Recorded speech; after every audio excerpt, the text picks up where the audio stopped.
বিসমিল্লাহির রহমানির রহিম। দর্শকবৃন্দ, আজকে শহীদ রাষ্ট্রপতি জিয়াউর রহমানের সংক্ষিপ্ত পরিচিতি তুলে ধরছি। জিয়াউর রহমান 1936 খ্রিস্টাব্দের 19শে জানুয়ারি বগুড়া জেলার বাগবাড়ি গ্রামে এক সম্ভ্রান্ত পরিবারে জন্মগ্রহণ করেন।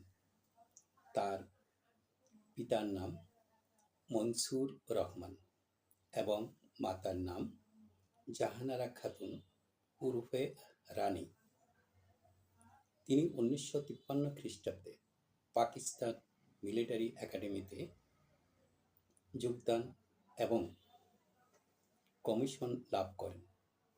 কর্মজীবনে তিনি বিভিন্ন সেনানিবাসে কর্তব্যরত দায়িত্ব পালন করেন। 1971 সালের 25শে মার্চ তিনি তৎকালীন ইস্ট পাকিস্তান রাইফেল ইপিআর এর একজন মেজর হিসেবে কর্মরত ছিলেন। পরবর্তীতে 1971 খ্রিস্টাব্দে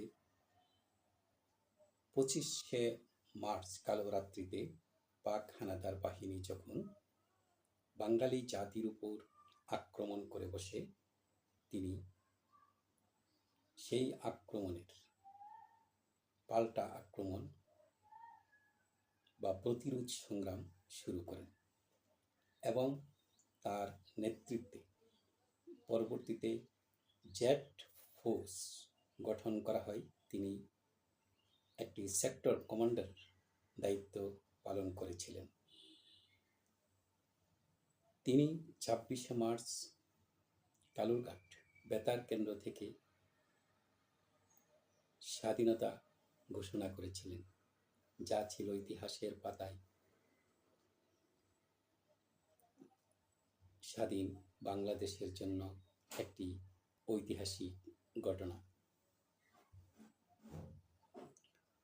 যুদ্ধ পুরোপুরি শুরু হলে তিনি তার জেড ফোর্স দিয়ে তিনি দেশের বিভিন্ন জায়গায়, বিশেষ করে চট্টগ্রাম এলাকায় দীর্ঘ 9 মাস যুদ্ধ করেন।